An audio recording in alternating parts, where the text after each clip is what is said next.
One of the big problems at the Constitutional Convention was deciding how would we select an executive. And they talked about all kinds of things. Should it be a multi-person executive, sort of three people, like a triumvirate or something like that? Should it be one person? And how is that person going to be chosen? Some folks thought that it should be people should vote and the executive should be relying on the popular vote. But representatives primarily from smaller states were concerned. They said, well, the bigger states have more population and they'll just rule everything. They went back and forth, small states versus large, the whole summer. And finally, at the end of the summer, behind closed doors, in a subcommittee that had been dispatched to wrap up some remaining items, that's where the idea for the Electoral College was generated.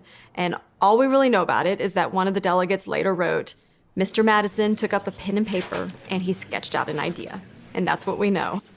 They came back and they presented this Electoral College idea to the full convention. And they tweaked a few things, but they largely accepted the idea that Madison and the other subcommittee members had presented. And that's how we got our Electoral College.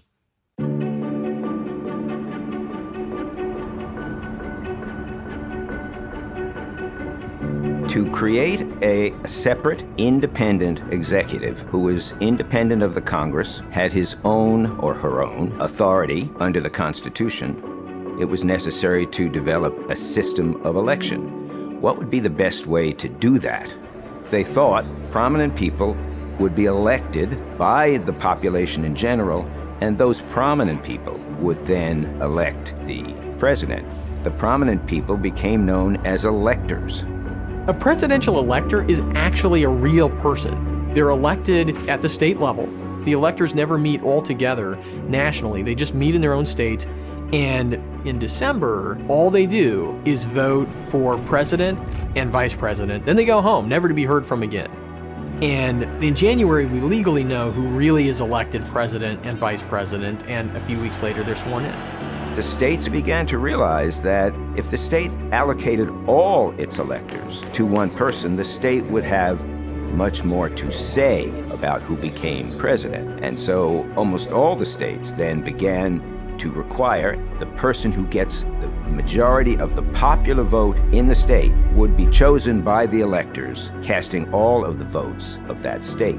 The whole Electoral College process is a democratic process. It's one person, one vote, right? All the democratic principles apply just at the state level. So in a presidential election year, the state Republicans, the state Democrats, maybe the state Libertarians, maybe the state Green Party, they will have a convention. And they will nominate people to be their presidential electors. If their party wins that state's presidential election, then their nominees for presidential elector become that state's presidential electors and get to cast those electoral votes for their party's nominee. Mr. President, the certificate of electoral vote of the state of California seems to be regular in form and authentic, and it appears therefrom that Hillary Clinton of the state of New York received 55 votes for president, and Tim Kaine of the Commonwealth of Virginia received 55 votes for vice president. We don't expect our electors to use their own discretion. In fact, we call those faithless electors, and they're pretty rare.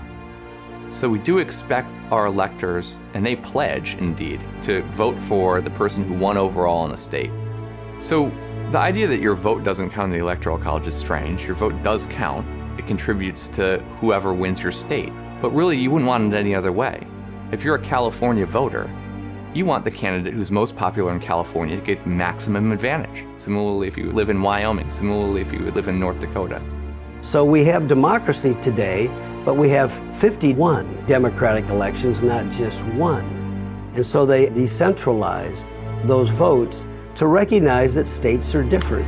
You can think of the World Series the same way. It's not who gets the most runs in 7 games, it's who wins the most games.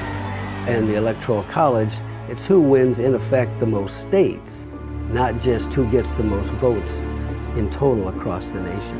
And those are very different systems, but no one says the World Series is undemocratic because, my team got 24 runs in the series and your team got 12, but they won more games. It's just each game becomes its individualized contest. The Electoral College idea reflected the compromises that had already been made in the composition of the legislature. So, of course, in our Congress, we have a Senate with one state, one vote representation, which makes the small states happy. That is what they were used to before we had a constitution at all.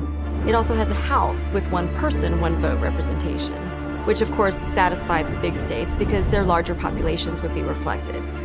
The Electoral College reflects the same compromise, and the reason it reflects that compromise is because you have the same number of electors as you have members of Congress. So there is an element of one state, one vote in the Electoral College, but there's also an element of one person, one vote. California still has many more electors than a state like Wyoming or Rhode Island. This system solved a lot of their philosophical problems of a democracy within a republic.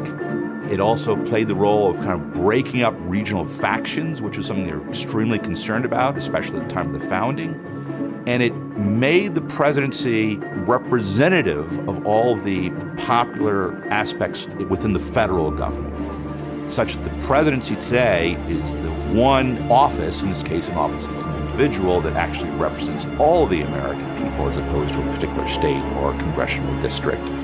So after all this, it's quite ironic that the Electoral College is being attacked as being anti-democratic, when indeed the creation of the Electoral College made executive leadership possible within a democratic republic. And without that, I think the system really wouldn't have worked, and actually many of the regional divides we all know about in American history would have probably broken down a long time ago.